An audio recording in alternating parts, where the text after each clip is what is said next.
And now, ladies and gentlemen, the So Bros Network proudly brings to you some in-depth movie discussion with our resident film critic, Brandon Vick. Happy evening, everyone. The Vick's Flicks podcast is here.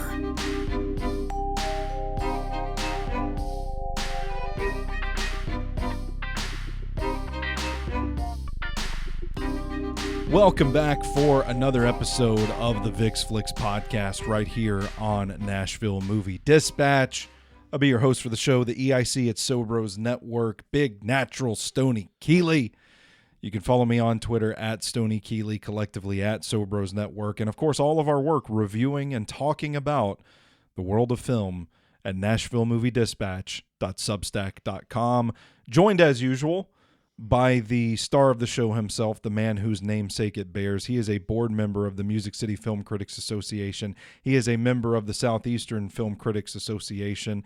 He is our resident film critic here at Nashville Movie Dispatch. He is Mr. Big Shot himself, Brandon Vick. Brandon, how you doing today, man? Not too shabby. Not too shabby. Yeah, have you stayed dry? I mean, I don't think it's going to stop raining in Nashville ever again. I think it stops last week. Yeah. Okay. All right. Great. And now it's hot. Now it's hot. Just going to be hot. That's it. We're still at that point of the year, though.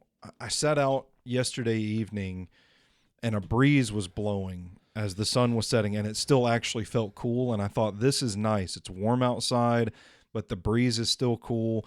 That's only going to last for a few weeks. Yeah. Here, and then it's going to be hell on earth. I think it was a couple weeks ago where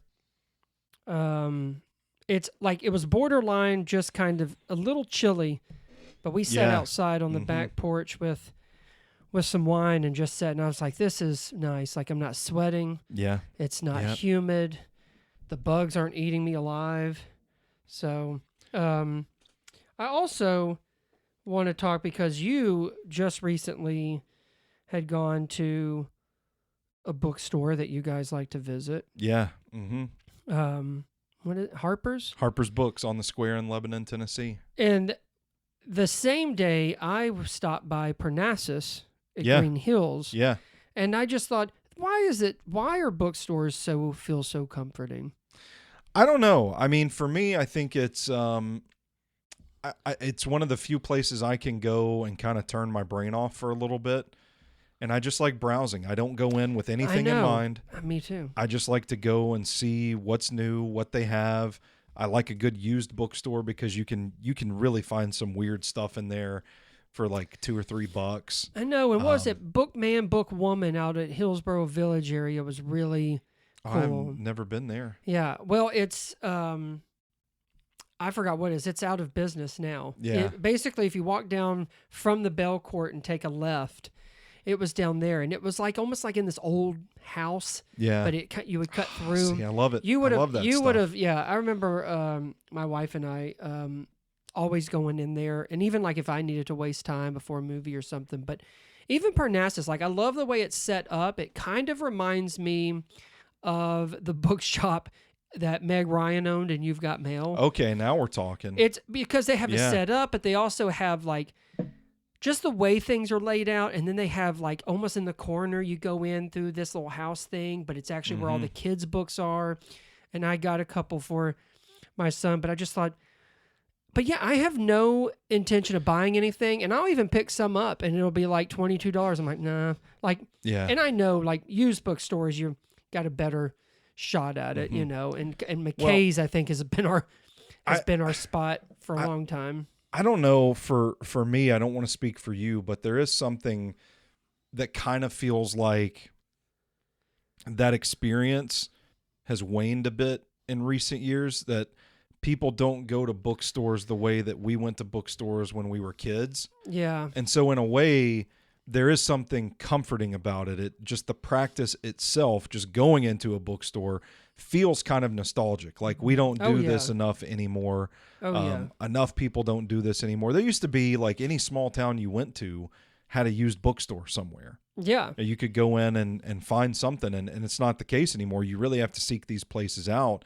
And for me, it's McKay's, like you mentioned. It's Harper's Books in Lebanon, and there are a few out in Murfreesboro. But outside of that, like there's not a whole lot. There's not. Yeah. And don't get me wrong, I will sometimes just go into Barnes and Noble. It smells wonderful. It does. And Books A Million's cool. I mean, Smells Books A like Million, books and coffee. Yep, I'm here for it. And they've got a lot of different stuff, especially if you have kids. But Yeah. there's just something about, and I think nostalgia is a huge part of it. But yeah, and that's why it's the closest thing, like some of these used bookstores that it so reminds me of You've Got Mail because it's like Wolf Books, and that's kind of like the big chain. Yeah. And yeah, so sometimes I kind of like just like the Harper's Books you took us to, and Parnassus, which I've only actually been in there maybe like 3 times. I still haven't been to Parnassus. But it's and now I will say I'm also cheap, so sometimes like I'll find books in there and take pictures of them. Oh, and good. Then so that- I don't want people to think I'm saying support them because I did. You're gonna be asked to leave the next time you go in there. Or I've taken pictures of 10 books that I probably won't read until 10 years from now. Yeah. But yes. There's a bookstore in Murfreesboro. I can't remember which one it is. There's 4 of them out there we like to go to. And there's a sign up in there that said, like, we stay open because you buy from us. Like, please don't search these books on Amazon. Oh, I can't go in there then. Yeah. Now, I will say, I only took a picture of one book when I went in there. Mm-hmm. And then I went home afterwards and after saw a movie and looked up reviews, and then I decided I wasn't going to get it at all. Yeah. I will do that at like Target and Books A Million. Yes. And be like, oh, I bet I can find this used cheaper. Yeah. But not the mom and pop shops. Yeah. Now, sometimes I do the same. I will take pictures at Target and them, and then I'll go to McKay's and see if I can find it there. That's a good play too. That's probably what I should do. Yeah. But yeah, man, sometimes when I was in Parnassus, I just was wandering around before I eventually did go to the kids section and find a couple things, like I said, from kid. But I just thought, what is it about? Like, why is this? And I think it's just because it's of a charming pastime that most people they read on their phones or their Kindles or listen to them now. I think a lot of people do audiobooks, which I get. Or just don't read at all. Yeah, I will tell you, I still, when it comes to music, movies, books, I still like the physical touch. I'm with you, man. I still like to have it. I like to see the books on the bookshelf. I like to see my movies on the shelf. I just like that. But you read way more than I do. My wife loves to read. My mom has always read. Now my wife reads stuff that about I don't know, fairies and dragons and having sex and all that stuff. But listen, they like it, and always have these heroes in there that I get compared to. Oh, for good. no reason. Yeah, and spoiler alert, I never win. But man, I was on a roll earlier this year. I read 3 books in a month. Yeah, me too. I was feeling good. Me too. And I haven't read in at least 3 months. I have.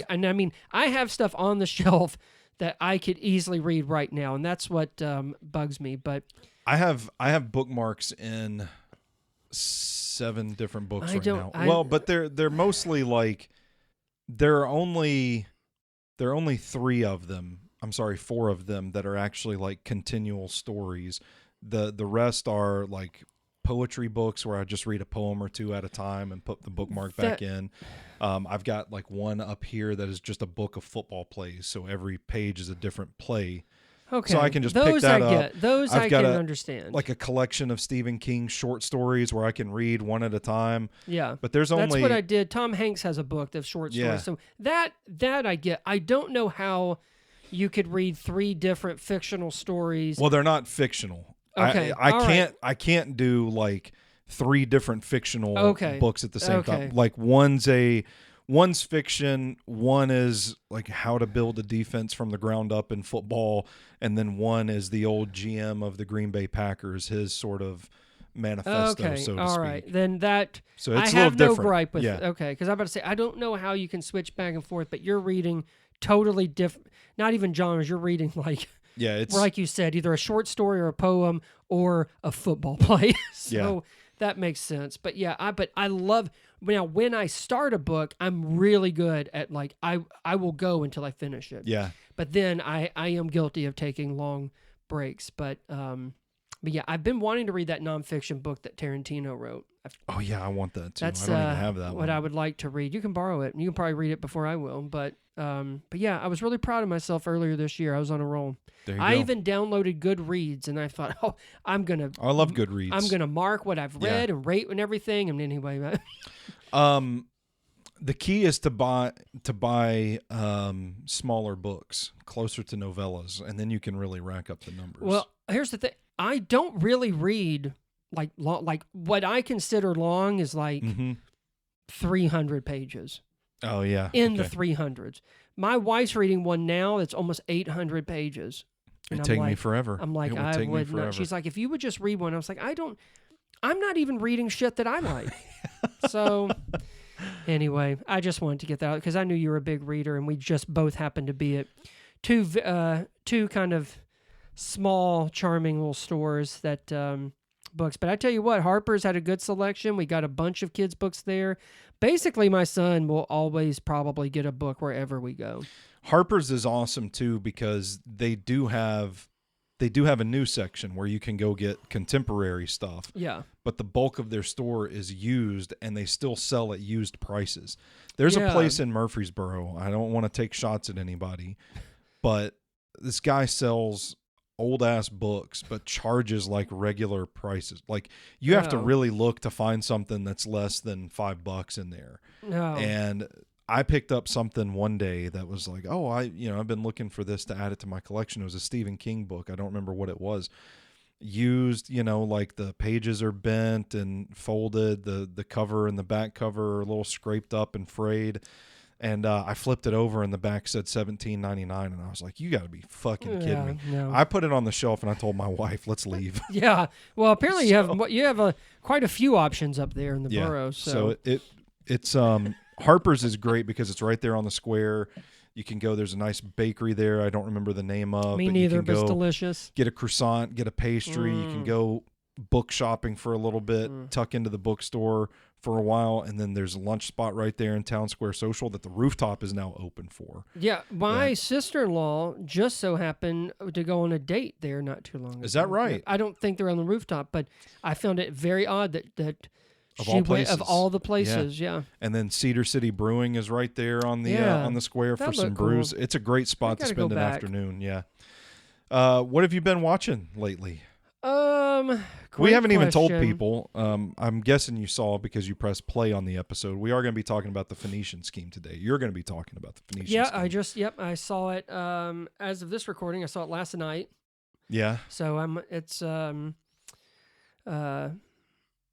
so I've been thinking about it, and our buddy Brett went with me. Yeah. It was I actually haven't been to a press screening in a while, but it was actually one of those. So that was nice. There was like 8 of us. But yeah, we'll talk about that, and then we're going to get into the filmography of Benicio del Toro. One of the most underrated guys in the game. I couldn't agree more. I Yeah. could not agree more. We even did a little bit of catch up. I rewatched a few things, and I know there's some stuff you still haven't seen. I tried to watch Traffic, and I was enjoying it very much, but the to-do list catches up to you. Well, it's a long movie. It is a long. I did It's not almost realize 2.5 hours. You know? Yeah, I didn't realize how long it was. I want to watch 21 Grams too. Yeah, that's an intense one too. But instead, I've been watching Baby Girl That's right. and Call Me by Your Name Yep. and Some very sexy, horny ones. Funny People. Yeah, very sexy, horny. And I thought Funny People was. I like that one. They had a good idea there. It just ran a little too long. It's the closest thing of total awareness from Adam Sandler.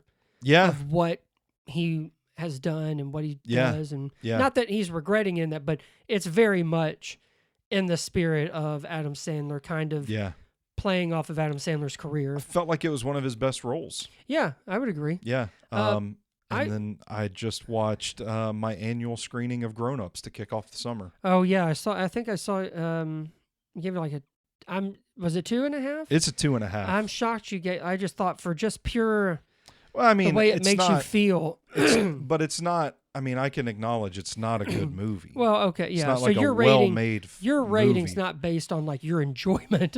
No. Okay, all right. I love the movie. That would have been a 5 as far out of as 5. if you were to rank movies that I watch based on the number of times that I've watched them and seen them, Grown Ups would probably be like top 5 Yeah, for me. I believe that. I called it Citizen Kane for middle-aged men that peaked in high school. It could be. It could be.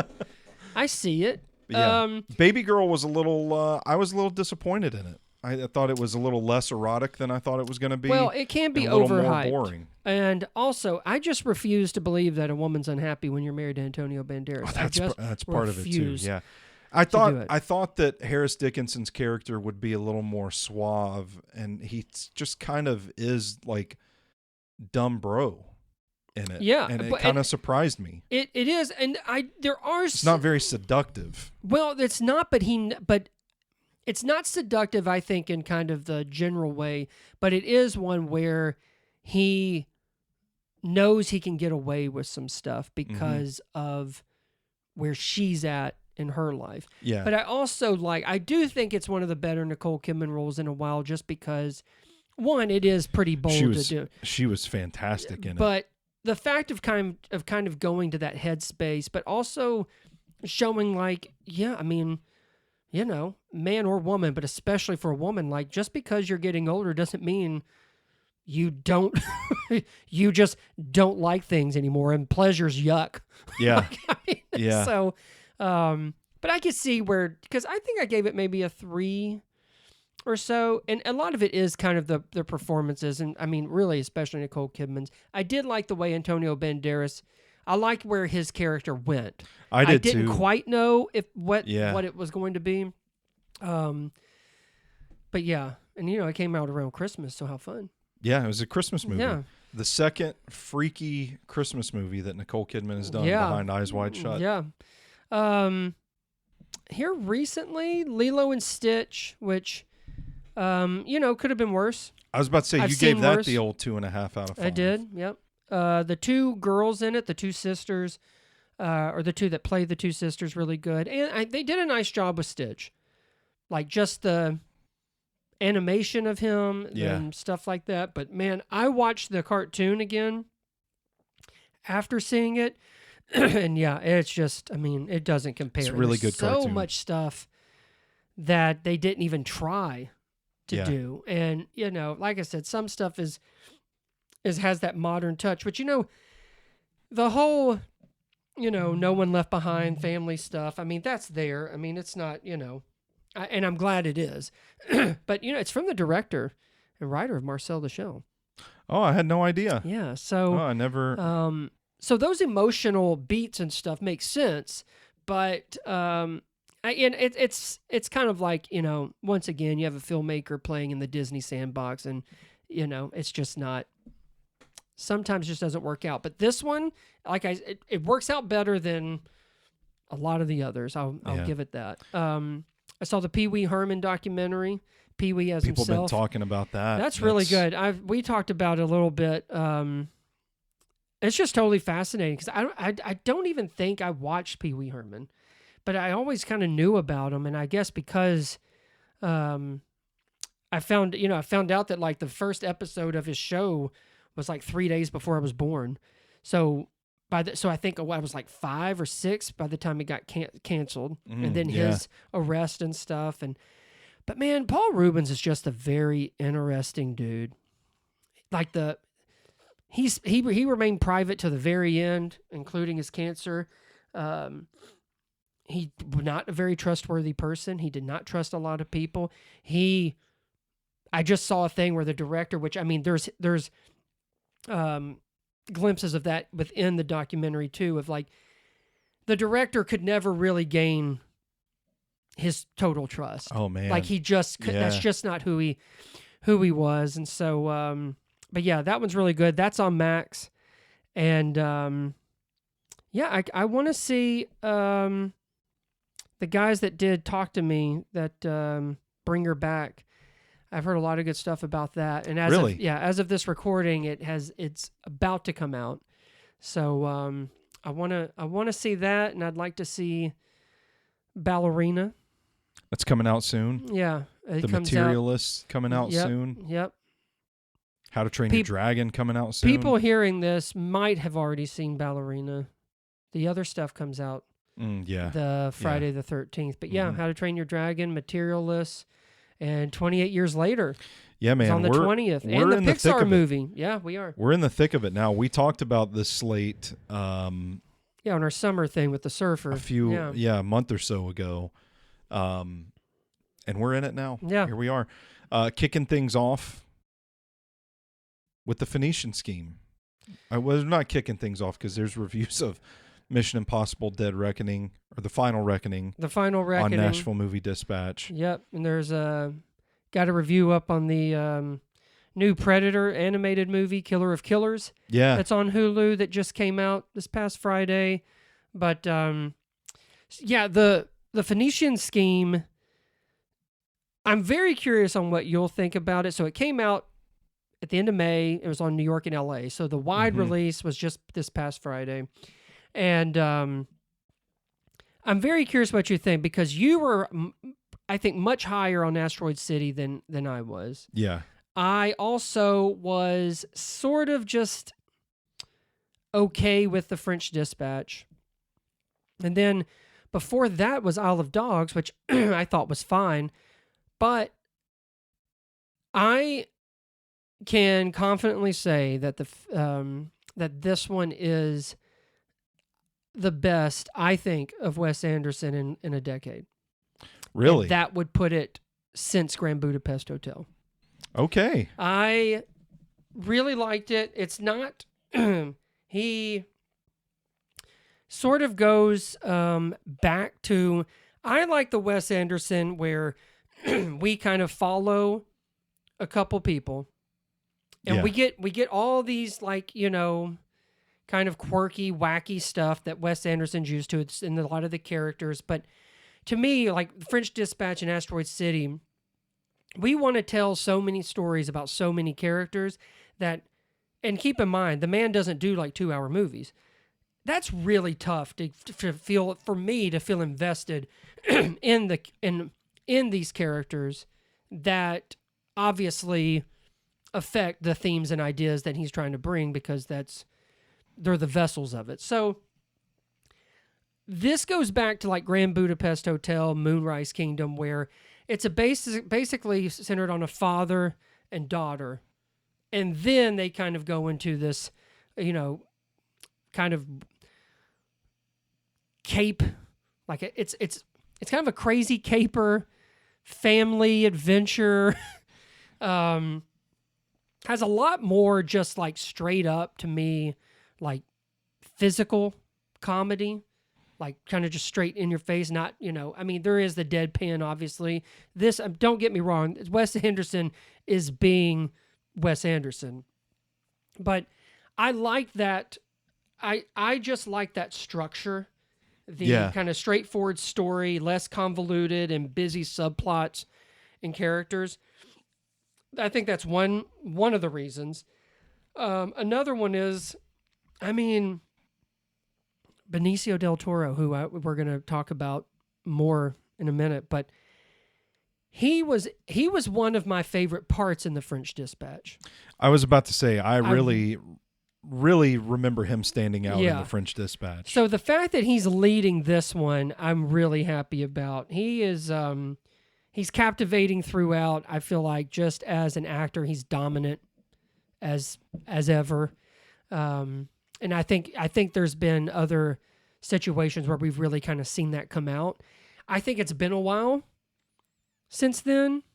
But this one really did it for me. And there is Mia, and I hope I'm saying this right, Threppleton. I haven't seen much of her, but she plays his nun daughter. He basically has 9 boys and 1 daughter, and he wants to give everything to her because there's been one after another, several assassination attempts. And most of the movie is where he wants to get this big, the Phoenician Scheme, to basically go around to these different people, and all of them are not, what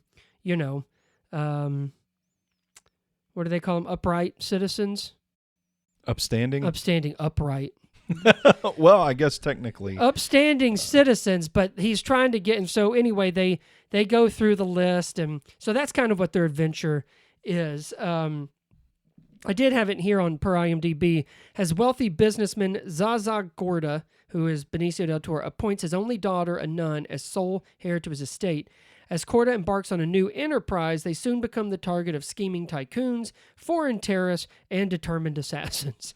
So, but she's sensational. Their dynamic really is really kind of the highlight of the whole film.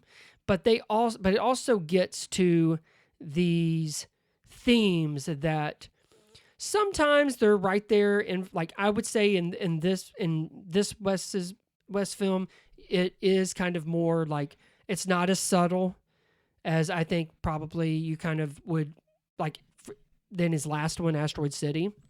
But a lot of things intertwine between family and faith, and there's this whole thing basically of like, I really liked this is how he does it. This is what he does. You don't have to like it. And when she kind of enters back into his life, they rub off on each other. And it is nice to kind of see that story kind of reveal itself the way that it does in this one. Brett actually sent me a thing, and this is from the New York Times review. And it says that one of the mottos, which is actually, I think it's on the poster too, that Corda has lived his life is, if something gets in your way, flatten it. A slogan that sounds suspiciously similar to the kind of advice you get from rise and grind TikTok gurus or ethically bendy tech execs. But the higher up you get, the flatter everything below you looks. It's easy to forget all those humans down there. Greatness and success, the Phoenician Scheme suggests, are all well and good. But there's joy that comes from returning to the three-dimensional world, to a place where you pray or you cook, where a little scotch and a game of cards with friends at the end of a long day means love. That's really well put. And for those that have seen it, you obviously get it on what the New York Times review was talking about. But yeah, it's just this whole thing of not just the father and daughter relationship, which is not a healthy one at the beginning at all. And the Mia Threppleton's character, she's actually come because she thinks that Corda has killed her mother. He says he hasn't, but you also find out that, again, we're not really talking about any good people here. So that's kind of a whole like murder mystery side on the side of the kind of main plot of trying to get this money and everything else. And so there's Tom Hanks, there's Bryan Cranston, there's Scarlett Johansson. There's a bunch. I mean, again, what Wes Anderson, Bill Murray plays God. So some of them are the usual ones. Willem Dafoe pops up because, it's Willem Dafoe. But yeah, I really liked the... and I think it really stuck the landing in trying to kind of establish the family, the father-daughter relationship, but also just the, he has success, he has money, but is there room to just be a decent human being? So I really enjoyed it. And I gotta say, like I said, the wacky quirkiness, the fantastical, it's all still there, Wes Anderson. But there is a little bit of change in some of like the camera movements and stuff like that, where it does kind of feel different, but then it does kind of feel like he's gone back to what I consider being closer to some of his best work, like Budapest and Moonrise Kingdom and Royal Tenenbaums. But the fact that Michael Cera has never been in a Wes Anderson movie blows my mind, because that man, Wes Anderson movies fit him like a glove. He looks like if a Wes Anderson movie was a person. Yes, it would be exactly. Michael Cera. And especially in this one. But I will tell you, I can't say he's the MVP, because Mia and Benicio are fantastic, but he is so good and fits in so perfectly. And I'm not going to reveal anything away, but there is more to his character than meets the eye. So again, the Phoenician Scheme, I think, is his best since Grand Budapest Hotel. I gave it a VixFlix rating of 3.5 out of 5. I think it's well worth it. I'll be interested in what you think, because for people that don't know, Asteroid City made a Wes Anderson lover out of you. Yeah, well, it was going back to that. You said, hey, Wes Anderson has a new movie coming out, and I'd like to review it for the podcast. Would you mind going to see it? And of course, whenever we do something like this, I do my best to kind of go back through the filmography a little bit to get a vibe. Didn't get to do it with Benicio del Toro, our topic for today. I made it through most of Traffic, but I haven't finished it yet. But the practice of that, I went back and I'd heard you talk about Grand Budapest and Moonrise Kingdom, and I had only seen the Royal Tenenbaums and Life Aquatic, and maybe that was it. And so I went back and watched all of his movies, except for I still haven't seen Fantastic Mr. Fox is the only one I haven't watched. And it was a case where kind of like the Alexander Payne episode, or it might have been the Holdovers when we talked about Alexander Payne, and I went through and watched a lot of his movies. It's just like I got hooked. Yeah. It was like I watched Moonrise Kingdom, I think was the first one, and loved it. And then I watched Grand Budapest, and then I watched, Isle of Dogs and The French Dispatch and Rushmore and Bottle Rocket, which Bottle Rocket doesn't really feel like quintessential Wes Anderson, but he's finding his footing with his buddies. I came back to you and I was like, man, I think just the style of film that he makes, the combination of characters, art, story, thematically, I like a lot of what he puts down. I was like, I think this is my favorite filmmaker right now. And then I watched Asteroid City and was like, yeah, it was a 5 out of 5 for me. Yeah. Really liked the themes that it explored. I really loved the look of the film. It's one that and Moonrise Kingdom are 2 summer films that I'm going to watch every summer at this point. There's been some gripes that this one is more simplistic and doesn't have at least as strong as themes. Well, but I kind of feel like as Asteroid City. But see, I feel the opposite. I feel like I didn't really get, I understand it, but it didn't seem nearly as effective as the way it's done in the Phoenician Scheme. I kind of felt like, and I remember telling you and our buddy Sean, we saw it together, of 615 Film, we saw it together, and I remember standing outside of the theater the night that we saw it and saying, it does feel to me like Wes is asking a lot of audiences to keep up with all of this that's happening. And especially in Asteroid City, where you're going back and forth between like what is fiction from this playwright that's writing a play, like what is the play versus what is actually happening, that sort of thing. On top of the abundance of characters. All the characters and feeling like each character kind of represented a different sort of theme or emotion. Like, you have to do a lot of homework to keep up with that film. Yeah. And it was one that I liked the more that I watched it. But having that after The French Dispatch, which I don't think was as extreme as Asteroid City was in that regard. Yeah. But it was still like, it was more like clean cut anthology style where this is over and now this story is beginning kind of deal. Yes.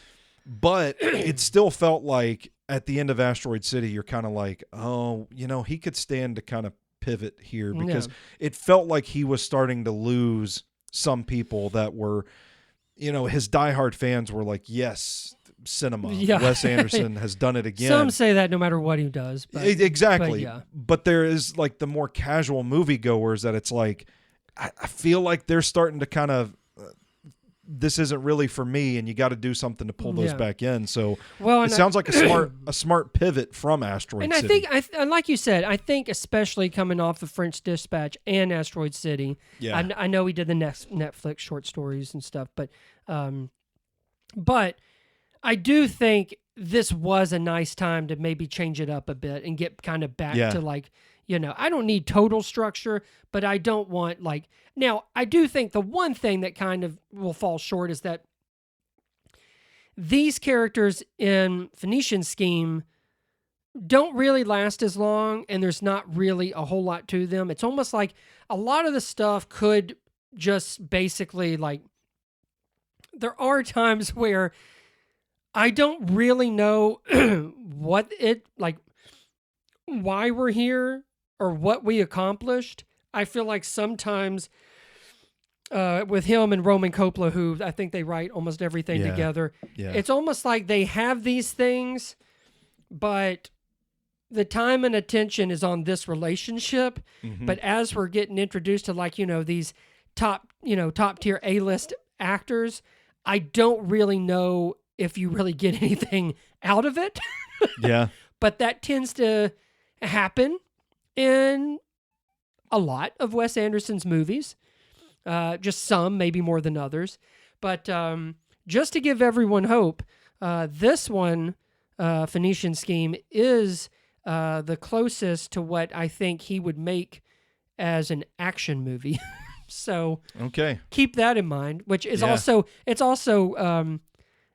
pretty funny when you actually see it be executed on screen. It feels like it's kind of marketed that way. Yeah, it's and like it a is. different kind of Wes Anderson. It is, and it is certainly a, like, it's more of a, again, it's Wes. I don't want to make it seem like Wes Anderson has like totally gone like AWOL and like that. It's very much his. It's very distinct. It's very visual, but it is more of kind of this kind of broader comedy, and he does kind of use, like I said, and Benicio del Toro, no matter what you think of him as an actor, there's nothing he can't do.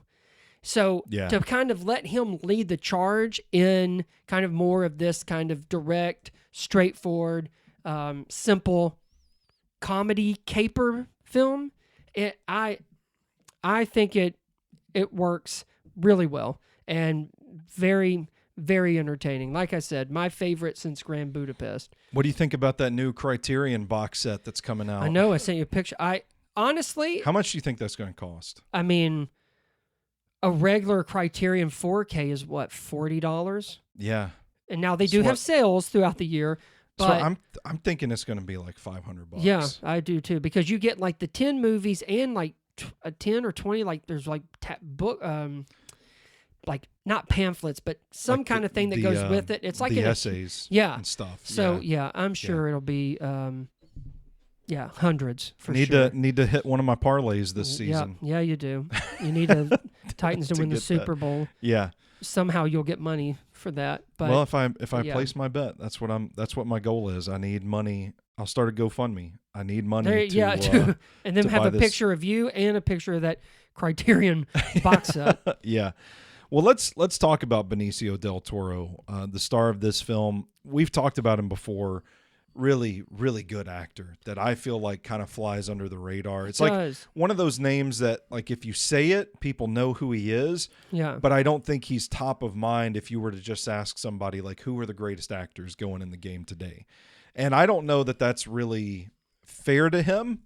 I don't know if you would say, like, oh, he doesn't have the star power of, like, a Tom Cruise or a Brad Pitt. But, and it's not like he's Daniel Day-Lewis or anything, but, like, he kind of belongs in the conversation for one of the upper tiers of actors going right now. And I think a lot of that's probably based on the projects he does. Sure. Because the ones that I think are kind of more mainstream don't really resonate with general movie audiences. Well, that's true. And then, but I feel like he's the type where, first of all, he has a very unique look. his features and stuff. He's a very like, you know, He's a who distinguishable guy. he is. Yeah. You know what I mean? But like, and so when he's in movies, even like these early ones that we'll go over, like he is like, he stands out just for that. But I think there's a lot, there's at least a handful of situations that I just pop into my head where I think he sometimes is the victim of being better than the movie he's in. Ooh, yeah, for sure. Reptile, anyone? Yeah. Well, you know what? I liked Reptile. I mean, I did whole, too. I actually liked the whole thing, but that movie doesn't even come close to being what it is without him. Yeah. Which I know he played. I think he's like a producer on that as well. Like I think he was kind of involved in quite a bit, which is funny because Alicia Silverstone's in it, and one of the early movies I remember him being in is with her, that Excess Baggage movie. He co-wrote with Benjamin Brewer on Reptile. Okay, co-wrote. Oh, okay, yeah. I thought he played a bigger. You had me up until the end. I thought the ending of Reptile was just a little too much. I get that. I don't think the film overall suffers because of it, but I was actually very intrigued for most of the film. Like I really me too. was into it, and I didn't even know much about it till maybe 2 weeks before it came out on Netflix. I remember specifically thinking he's fucking bringing it in this movie. Yeah. Like he is bringing it. And I think it's one of the first times where it was kind of like seeing him in the early years, like I guess you know what I mean? Like, see, I felt that we'll get into all this, but 2021's No Sudden Move to me is what kind of reminded me of that is such this is who this guy is. Under the radar, but such a smart, clever thriller. Yeah. That's also directed by Soderbergh. They've worked with quite a few times. Turns these things out like it ain't nothing. Yeah. But what was it? Him and Don Cheadle. Traffic Reunion. Cheadle. Yeah, and there was a whole David Harbour was in that, John Hamm, and Brendan Fraser had a supporting role in that. Yeah. Really under the radar movie. Yeah, it's really good. Everyone should check that one out on Max. He's worked with some names, man. He has. That's the thing. For better or for worse, because I rewatched one that I told you about that I didn't realize that was the director, but that didn't. It looked good on paper, I guess. All right. But we'll get to him. I mean, my goodness. We talked about Wes Anderson. We talked about Soderbergh, Denis Villeneuve, PTA he's worked with. And Inarritu. Oliver Stone he's worked with. Robert Rodriguez. Yep. Sean Penn. Yep. There are some names on here. What's the first memory you have of Benicio del Toro? Do you know? Hold on, before we like to start the conversation with that question. Yeah. Do you know what his actual first acting credit is in a feature film? I'll be honest, I kind of forgot, but I think I might know only because I did look at this a couple days ago. And does it correspond to something I've recently watched? Yes, it does. Okay. Yeah, he is Duke the dog-faced boy in Big Top Pee-wee. So I literally, when I was talking to you originally about the documentary, I didn't know there was like Pee-wee's Big Adventure. I didn't realize that there was like a circus Pee-wee movie, but apparently it's a huge flop. And then a couple days after that, I look at IMDb and realize Benicio del Toro was in that. Yeah, and then a year later, he's in a Bond film too. So, oh, was he? Talk about License to Kill. Oh. The second and final film to star Timothy Dalton. I was going to say, that's the James Dalton Bond. one, wasn't it? Yeah. Wow. Yeah. So for me, my eyes immediately gravitate towards 1995's The Usual Suspects. It was considered his breakout role. Yeah. I never saw it, but that is Christopher McQuarrie too. So there's another name. Well, McQuarrie won an Oscar because he wrote that. Oh, I didn't know that. Yeah. Yeah. I would say The Usual Suspects, but for me, I don't know if I knew who he was until maybe Excess Baggage, or maybe it was Traffic, and then you kind of recall. Yeah. that he was another. You know what I mean? But Excess yeah, I mean, Baggage was 97, so that would have been and yeah, Usual 2 Suspects years after. was 95. 2 years just- after The Usual Suspects. I just feel like I said, you remember that face, but I didn't quite know. Oh, he just won an Oscar for Traffic. Like, what has he done? Yeah. I honestly don't think I don't know that the name really meant anything to me until 2005 Sin City. And when that came out, it was like Benicio del Toro. And I remember like you being excited about it.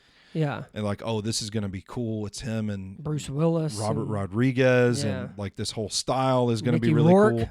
And then you're like, oh, well, 21 grams and Snatch and Traffic. Like, Yeah. this is going to be good. I remember the excitement for that movie. Yeah. And then going back and realizing like, oh, this is who this guy is. That's kind of where I was, but with Traffic, only because it was a big Oscar winner. Yeah. And he won for supporting actor. But I do remember watching Excess Baggage at some point. And, I would say probably Alicia Silverstone after Clues. I mean, she's probably more popular than anything. I mean, no one really knew who he was. Yeah, that's kind of the height of her popularity, Yeah. right? The late 90s there. But yes, I did forget. The Usual Suspects is the thing, which a lot of people came out of that. A lot of people got started to get noticed, but it's not like things really took off for Benicio because the movies he's doing is sort of like, oh, okay, until 2000. Yeah. And even then, 2000's iffy because I think Way of the Gun, which I have seen and rewatched some of it before we got together to do this. And again, it's just one of those where like Ryan Phillippe's doing his best. Juliette Lewis is in it as well. James Caan. But it's it's a fun where they basically kidnap a pregnant woman and they don't realize that who they've kidnapped. And it just seems like Benicio del Toro is trying to add more depth or something to it when it's just the rest of the movie's not playing the same. Yeah. That's no fault of his. I think that just kind of shows you like some people, especially early on, I don't think knew what to do with his talent, and he could only do so much within the confines of the script and the movie. Sure. So that's what I mean by like, yeah, sometimes like, yeah, he's really good, but did anybody care about Excess Baggage or Way of the Gun? I really loved 1998's Fear and Loathing in Las Vegas. Yes, And that's a tough watch for me. It's good and the performances are crazy, but how it's done and some of it, like I never am in the mood to turn that on ever. But him and Depp together is trippy. phenomenal. But yes, it's a very trippy kind of movie that I feel like. I mean, that's Hunter S. I mean, I get it. I totally get it. That is not one that I'm just like, oh man.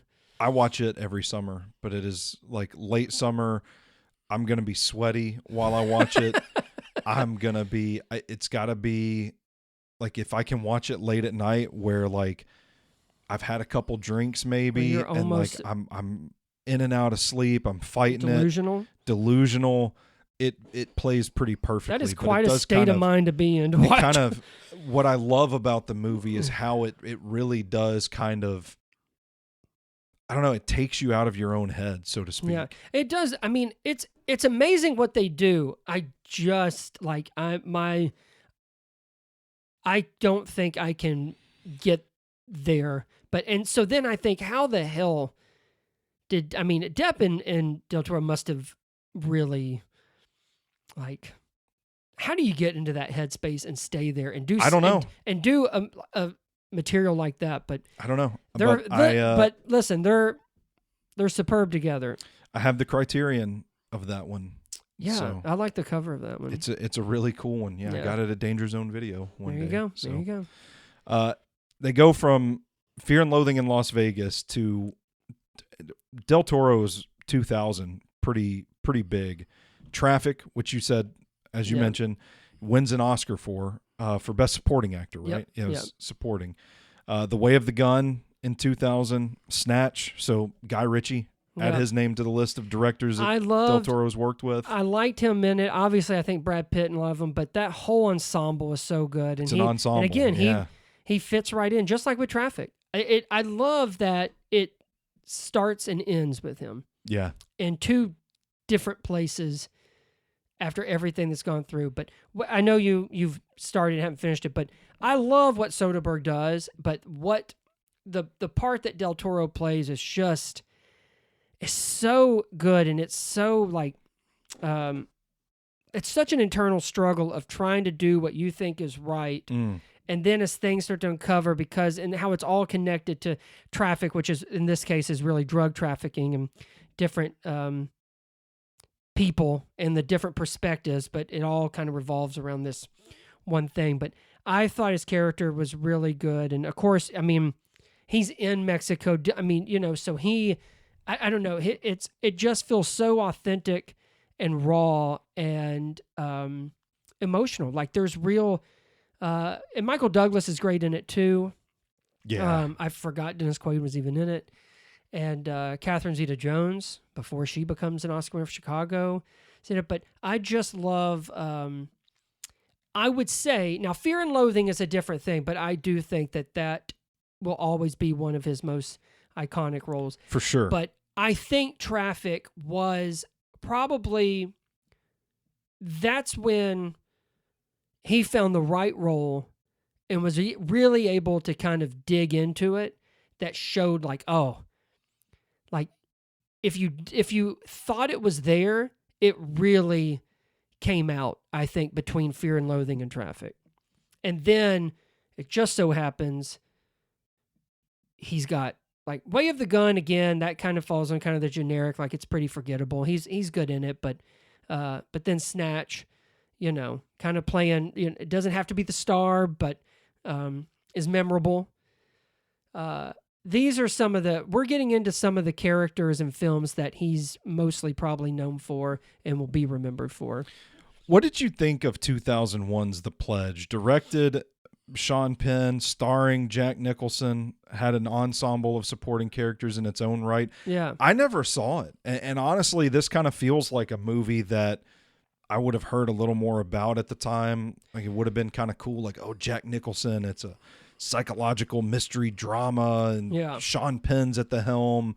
But I don't remember anybody ever talking about this movie. Well, I vividly remember Del Toro because he plays the character that they think has been doing the murders.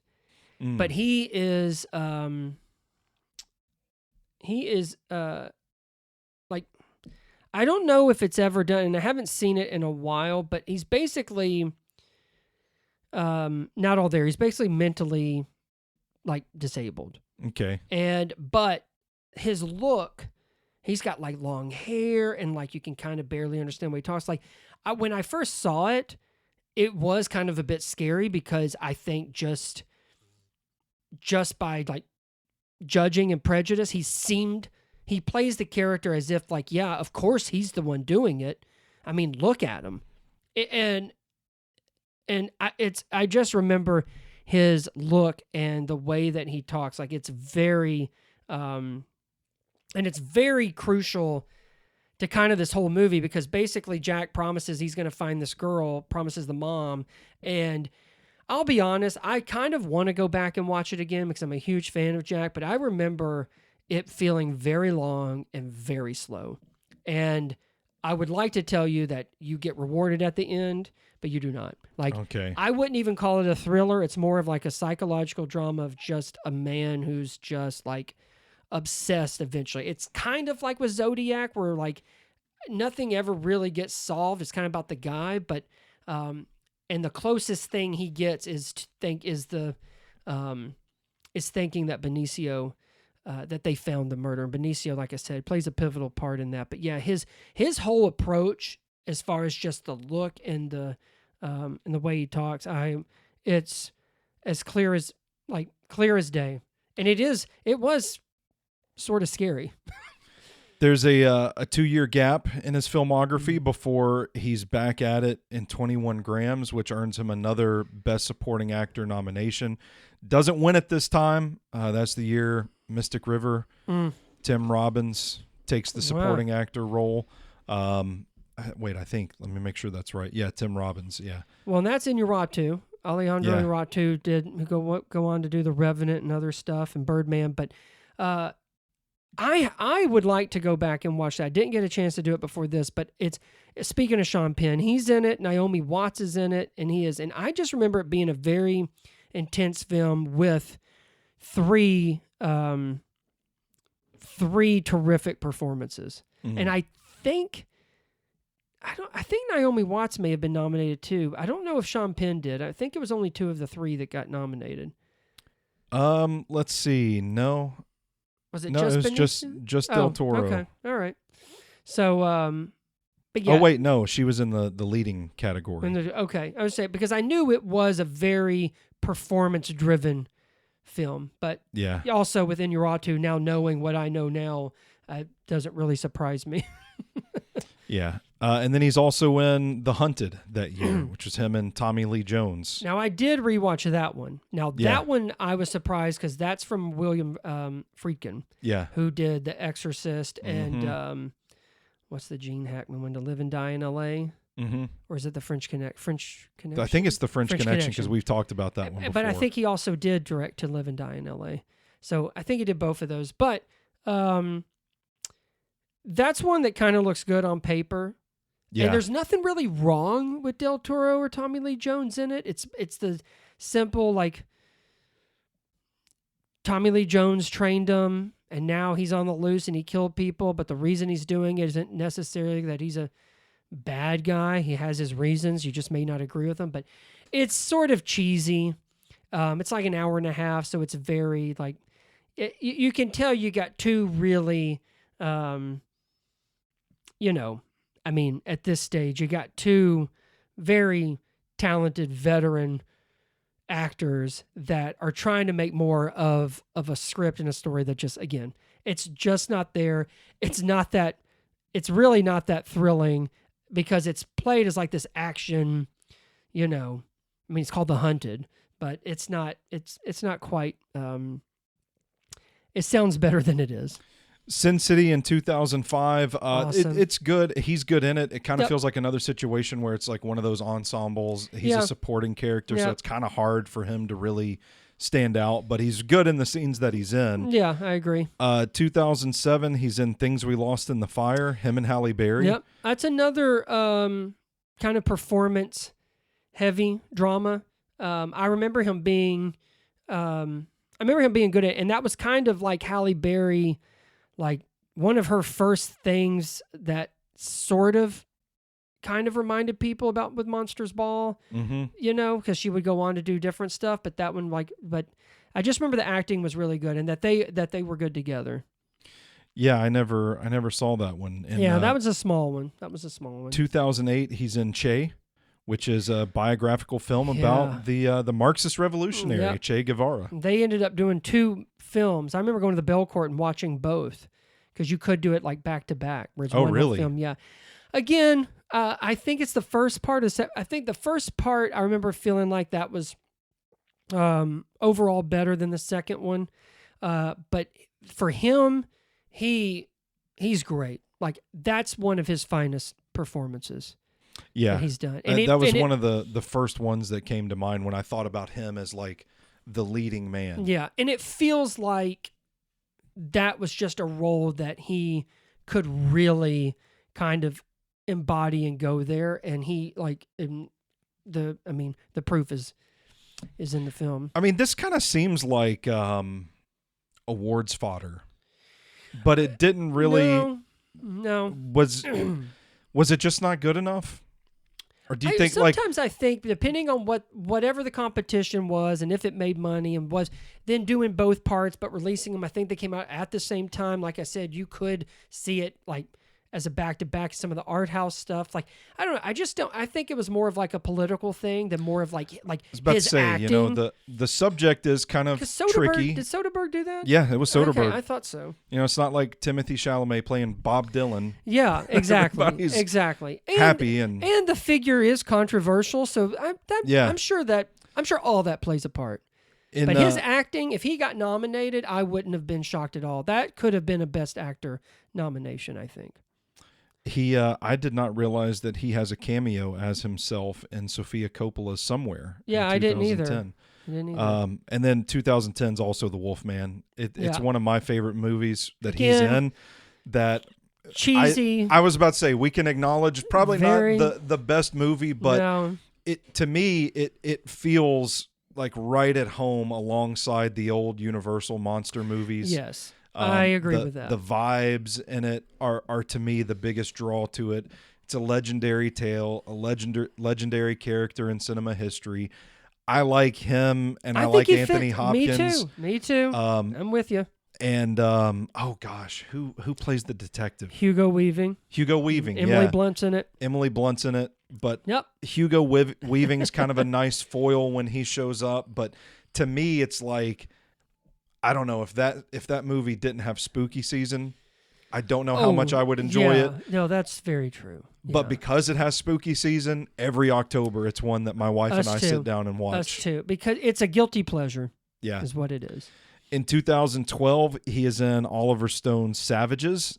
I think I've seen that. Yeah, but I don't really remember it, to be honest. I'll be honest. I remember Aaron Taylor Johnson, Benicio, John Travolta, Blake Lively. It's a great Taylor Kitchener, I think, is in it too. Yeah, Taylor Kitsch. Kitsch. And I remember liking it, but again, I have seen it, yeah, because it kind of goes back to like it's Oliver Stone hasn't really been Oliver Stone in a long time. Yeah, fair enough. So, have you heard of the French drama Jimmy P. Psychotherapy of a Plains Indian? I have not.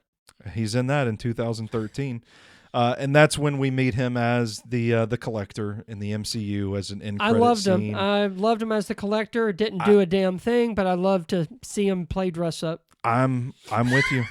Yeah, I'm with you. And isn't he like in the comic books? His brother is Jeff Goldblum's character. Yeah, yeah. I'd love to. Why can't you just do a Disney Plus show with them too? That would be. Listen, I'd watch that. I'd be in on that. He played Pablo Escobar in a film titled Escobar: Paradise Lost. I think. Was that a streaming thing? It might have been, because I don't remember. I have not seen. I actually haven't watched it, but I want to think it was like a TNT, or I don't know. I could be wrong, but I actually didn't see it. But again, I feel like that's probably. And there's another show that's in there that he did with Paul Dano that I heard was really good, but I never saw that either. Escape from something. Let's see. Let's look at the television. Oh, sorry. Escape at Dannemora. Yeah, I heard that one was. That's 2018. I missed that one too. I heard that one was really good. 2014 is the PTA flick Inherent Vice. I never saw the movie. Yeah, I've got the book, and it sounds like trippy kind of vibes. But yeah, it definitely is. I am curious what you thought about that one. I didn't really care for the movie.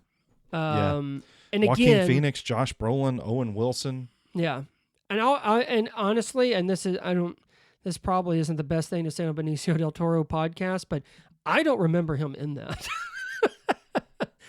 I mainly remember Joaquin and kind of just the vibe that PTA was doing, and I wasn't gelling with it. He plays Sancho Smilax. Yeah. Maya Rudolph was in that. Martin Short, Reese Witherspoon. Well, I think Reese Witherspoon, I do kind of remember her, and I remember Josh Brolin, but because he's kind of like a detective. Joaquin Phoenix is, but it's all just, I don't know. I honestly, that's probably my least favorite PTA movie. I think I have the DVD because I've got the book. Actually, it's a very popular book. I don't remember if I read the book or not, because there was a part of me that read the book and was like, oh, this is kind of like Fear and Loathing in Las Vegas. I could kind of, from a vibe perspective. No, I get that. I get that. That's and I bought the movie thinking true. I would probably really like the movie, and then I never watched it. So I think I've got the DVD sitting somewhere around here. I want to think Inherent Vice was like one of the first times, or the first time, where like PTA actually like, I don't think he wrote it. I think he actually adapted the book. And so I don't know. I didn't care for it that much, but honestly, I don't even remember Benicio. Like, I don't even know what he looked like. I'm sure he was. We might have to fire that one up for a movie review rewind episode. That might be. That might be a good one. I wouldn't mind revisiting it for that reason. 2015, to me, one of his best films, Sicario. Yes. Denis Villeneuve, starring alongside Emily Blunt, Josh Brolin. That movie, There's Denis. written by Taylor Sheridan in his screenwriting debut. Man, the work he made, he got out of I'm that. telling you, I loved his character, and he's good in the second one too. Yeah. But there's some like one of those last scenes at the dinner. I mean, he was such a badass. Yeah. I love that film in general, but he is fantastic in that. And Yeah. I agree. I would put that up there at one of his best. He's in Star Wars The Last Jedi, but I don't remember him I in don't that. remember them either. Yeah, playing a character named DJ. I feel like did he just like show up and leave? He was the voice of Swiper the Fox in Dora and the Lost City of Gold. No, I didn't see that. Yeah, I didn't either. And then that catches us up to the 2020s, where films we've already talked about: No Sudden Move, The French Dispatch, the first time working with Wes Anderson. Yep. 2023's Reptile, which we talked about, and The Phoenician Scheme, which you reviewed earlier. He is going to be later this year the new PTA. Yep. One Battle After Another. It's him, Sean Penn, Leonardo DiCaprio, Regina Hall is in it. Looks pretty good. And then He plays. It looks like he kind of plays the mentor figure to DiCaprio in whatever the Resistance is, because they do the whole sensei thing. I love when Del Toro jumps in and shuts that door and that carpet rolls back over it. I think I'm going to enjoy Benicio in this PTA film more than I did in Inherent Vice, who I don't remember where or when he was in that. Do you think that this Jamie Foxx directed All-Star Weekend is actually going to see the light of day this year? Because they've been working on it for quite some time at this point. What is that? It is Is it just like a full-blown... Is it a movie? It's a movie, yeah. It's slated to be released in 2025. It is a movie, Jamie Foxx's directorial debut. Let me find the... It's called All-Star Weekend, and Benicio's in it? Malik and Danny, two truck drivers who are basketball fanatics, worship their respective favorite players, LeBron James and Steph Curry. Danny's girlfriend, Abby, is reconsidering the relationship because she does not want to take a backseat to his obsession. The two drivers finally get a break from their dead-end job when they win tickets to the NBA All-Star Game. On their way to the big game, Malik and Danny meet the beautiful and mysterious Asia, who might have her own hidden agenda. After many twists and turns, the guys find themselves and their heroes in a precarious life-or-death situation. This has Benicio del Toro in it. Gerard Butler is in it. And there's a bit of controversy in this because Robert Downey Jr. is cast to play a, quote, Mexican stranger. Oh. Is he trying to do Tropic Thunder stuff again? It was... The idea for the character was based off of his work in Tropic Thunder. This movie was announced. Ken Jeong's in it too. Oh, well. And it was him and Jamie Foxx that partnered up to... Oh, to do it? They agreed to star in movies written by the other. Huh. So this film was first announced in October of 2012. Oh, no. And supposedly it's completed and it's going to be out this year. Benicio's not one of the truck drivers, is he? No. That's Jamie Foxx, and who plays the other one? Okay. So let's see. It is Jamie Foxx as Malik and Jeremy Piven as Danny. Okay. Well, you can't put any of that shit on Benicio. So I don't think that sounds very good. And Gerard Butler as a Russian who loves gymnastics. Okay. I can see that. So He's been on a roll. If I'm Benicio del Toro, I think I'm hoping this doesn't ever see the light of day. Or he could be the greatest thing in that movie. That's true. So I could see where he wants to have a little fun. And he has, I would imagine, a lot of fun in the Phoenician Scheme. But yeah, I don't think I would be I mean, he's probably already forgotten about it. Yeah, to be fair. But Probably you know has. what's cool is, as much as I do think he's not really recognized on a level that he should be recognized on, he continues to work with really great people. Yeah, he and does, man. filmmakers. And He does, absolutely.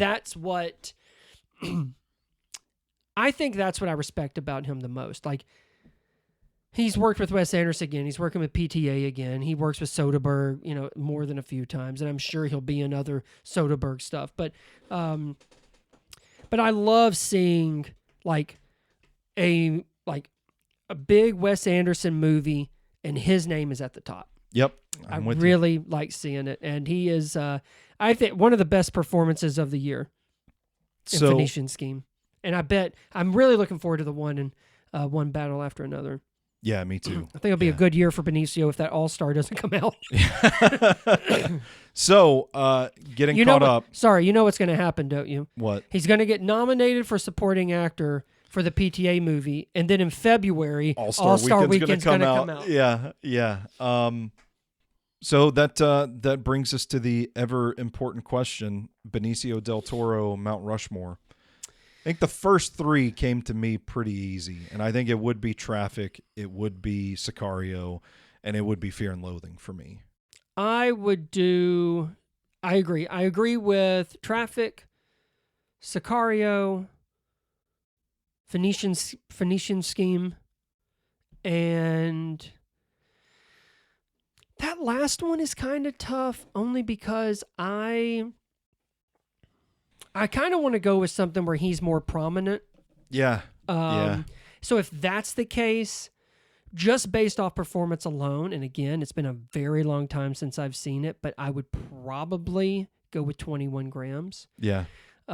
Is probably the main four. But yeah, no, Phoenician Scheme really does. I think one of his best. But I couldn't agree more with Traffic and Sicario, which I'd like to see Usual Suspects all the way through again. Yeah, because me too. That could be the other alternate. I think I might honestly go with The French Dispatch as my fourth I like one. him. Because we're getting into movies where it's like he's in an ensemble, or it's like The Wolfman where like he's good, but it feels weird to call that movie good. Yeah. So yeah. like I want to see. I'm that'd eager be to see The Phoenician Scheme, but that fourth spot to me comes down to like Sin City, which I don't feel like he was in enough. Enough, yeah. The French Dispatch, which he's not like a leading character, right? or No Sudden Move, which I liked a lot and thought was really underrated. So I think those are the three that it comes down to. No for Sudden me. Move, I think it would be a good choice, and like I said, it just flew under the radar because it was just put on Max. But I really liked what him and Cheadle did. I land on The French Dispatch because it feels a little different from the other stuff. I think if you had seen Phoenician Scheme, I think you would say that belongs up there. You would trade out next week French Dispatch. Yeah. You'll have to. I'm going to dress let up me know, as Wes Because Anderson. Brett and I both talked that because we both kind of felt somewhat of the same about Asteroid City, and we knew you really loved it. So I'm just wondering, are you going to love this just as much? Are you going to think, oh, that was too simplistic? Or are you just going to be like, hey, he's my God and I worship him? So, Maybe. Who Time will tell. Time will tell. Well, that's going to do it for us. All right. We got a good one in today. We talked about Benicio del Toro, The Phoenician Scheme, Baby Girl, Yep, books. and books, of course. What more could you ask for? So Tell me another podcast who just did that in an hour or whatever. An hour and 13 minutes. Nobody. Yeah. Nobody. So that's going to do it for us today. He's Brandon Vick. I'm Stoney Keeley. Again, all of our work is at NashvilleMovieDispatch.substack.com.